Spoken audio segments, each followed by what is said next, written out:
안녕하십니까. 큐베스트 노무팀 팀장 김기택입니다. 오늘은 상시근로자 수에 따른 근로기준법 적용이라는 주제로 강의를 시작하겠습니다. 노동관계법에서는 상시근로자 수에 따라서 지켜야 할 법령들이 좀 구분이 되어 있습니다. 보시면 좀 이렇습니다. 5인 미만 사업장이라고 할지라도 최소로 준수하셔야 할 항목들이 좀 있는데요. 먼저 최저임금을 준수하셔야 됩니다.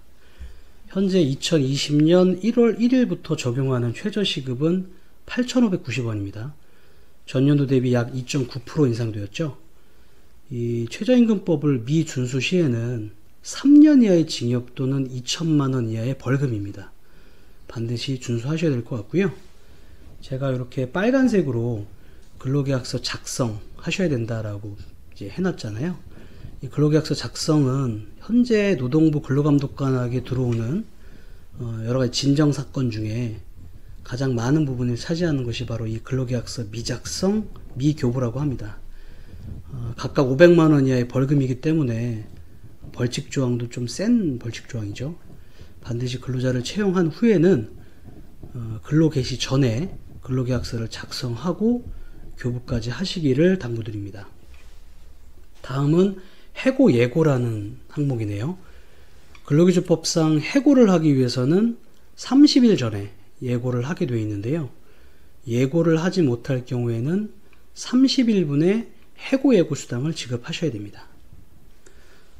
다음에는 주휴일이라는 항목이 있습니다.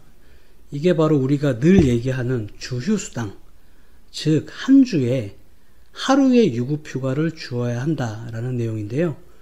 여기에는 그 당위 조건이 있습니다. 해당되는 근로자가 한 주에 15시간 이상 근로하면서 약정된 근로일을 모두 채울 경우입니다. 즉, 한 주에 15시간 미만으로 근로하는 단시간 아르바이트생들, 이런 분들에게는 사업주 입장에서는 지급 의무가 없게 되겠죠. 다음은 이제 휴게시간입니다. 휴게시간. 사업장에서 보통 하루에 점심시간으로 1시간 휴게시간을 부여하고 있는데요. 틀린 개념은 아닙니다. 근데 엄밀히 말씀드리면 근로기준법에서는 4시간당 30분의 휴게권을 보장하라고 명시되어 있습니다. 참고하셨으면 좋겠고요. 보면 근로자의 날은 매년 5월 1일입니다. 이때 유급휴가를 부여하시면 됩니다. 즉 우리가 위에 말씀드린 이 한 주에 하루의 유급휴가를 주는 것 외에 근로자가 받을 수 있는 유급휴가는 이 근로자의 날 하루가 답니다. 다음은 요 퇴직급여인데요. 퇴직급여는 뭐 말씀 안 드려도 다 아실 것 같습니다. 1년 근무하면 연봉의 12분의 1만큼, 즉 한 달치 임금을 주시는 게 바로 퇴직금의 구조죠. 다음은 요 4대 보험입니다. 4대 보험은 사실 상시근로자 수에 따라 가입 유무가 결정되는 것은 아니고요. 월 근로 시간 또는 월 근로 형태에 따라서 4대 보험을 가입하느냐 안 하느냐라는 것이 결정되는 그런 형태입니다. 4대 보험은 사실 강의할 게 무궁무진하기 때문에 별도로 좀 강의를 편성해 보도록 하겠습니다. 그리고 사업장에 가장 많이 날라오는 것 중에 하나가 요 성희롱 예방 교육, 장애인 인식 개선 교육, 개인정보 보호 교육일 것 같습니다. 이 법정 의무 교육, 이것도 5인 미만 사업장이라고 하더라도 반드시 실시하셔야 됩니다. 또 90일에서 120일 사이 출산이 예정되어 있는 근로자에게 부여하는 이 출산휴가, 그리고 1년 내 범위 내에서 평균임금의 50%를 지급하는 이 육아휴직, 만 8세 이하 자녀의 양육을 위해서 사용하겠죠. 그리고 배우자 출산휴가, 이게 작년에 10일로 유급휴가가 결정이 됐습니다.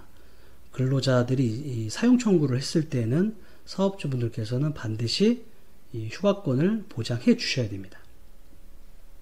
다음은 이제 10인 미만 사업장을 한번 볼까요? 10인 미만 사업장은 좀 전에 있던 5인 미만 사업장에서 준수하셔야 될 항목들 외에 추가적으로 지키셔야 될 항목입니다.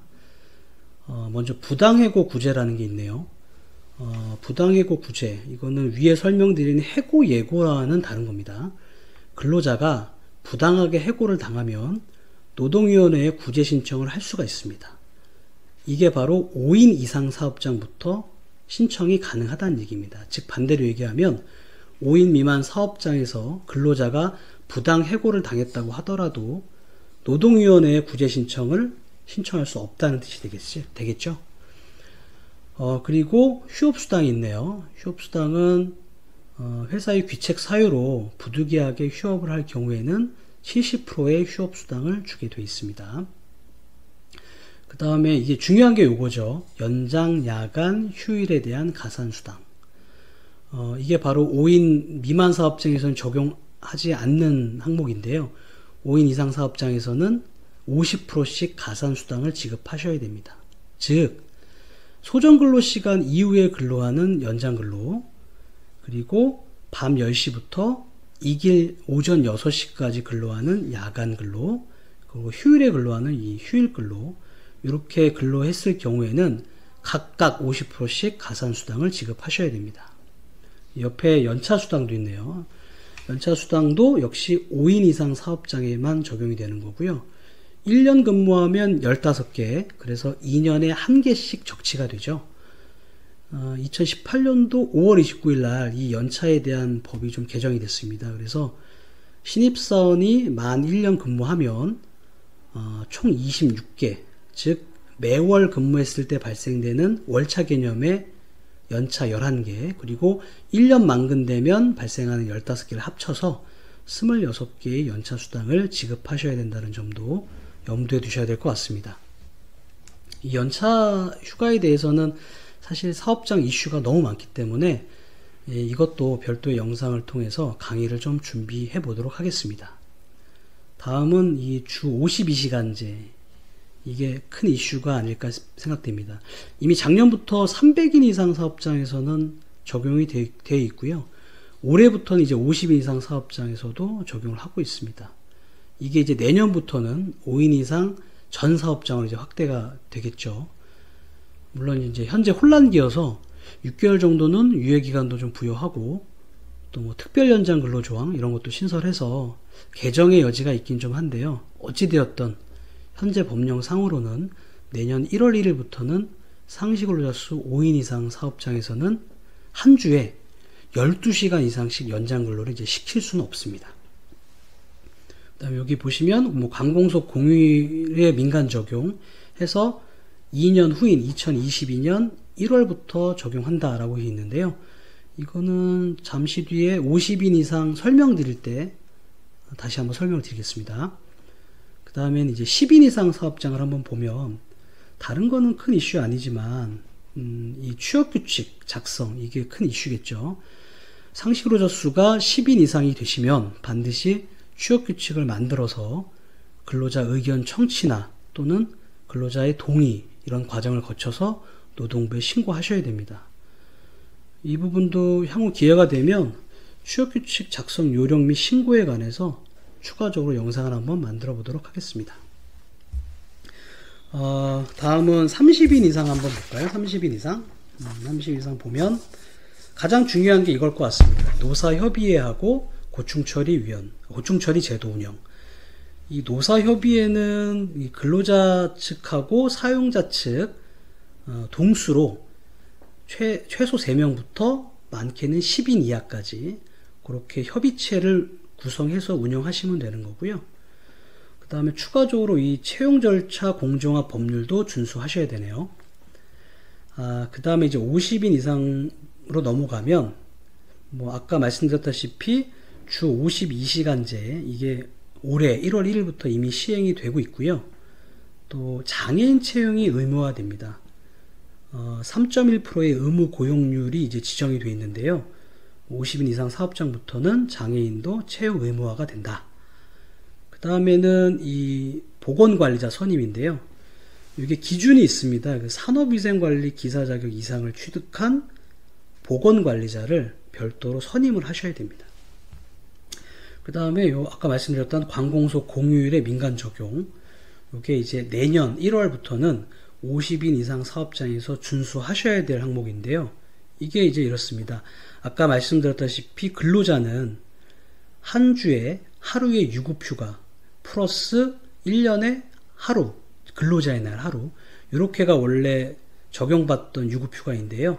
이제는 공무원들이 쉬는 이 공휴일에 관한 규정을 적용받아서 민간 근로자들도 공휴일에 빨간 날에 무조건 쉬어라 라고 하는 법 개정이 이루어진 겁니다. 이게 이제 50인 이상 사업장에서는 내년 1월부터 적용이 되십니다. 자, 남아있는 기간 동안은 기존에 뭐 공휴일에 연차 대체로 쉬셨던 그런 사업장들은 좀 인력 대체 방안 같은 것들을 좀 검토해야 되지 않을까라는 생각이 듭니다. 마지막으로 100인 이상 사업장에서는 아까 50인 이상 사업장에서 장애인 채용 의무 이것을 이제 준수하지 않았을 경우에는 장애인 의무 고용 분담금이라는 것을 납부하셔야 됩니다.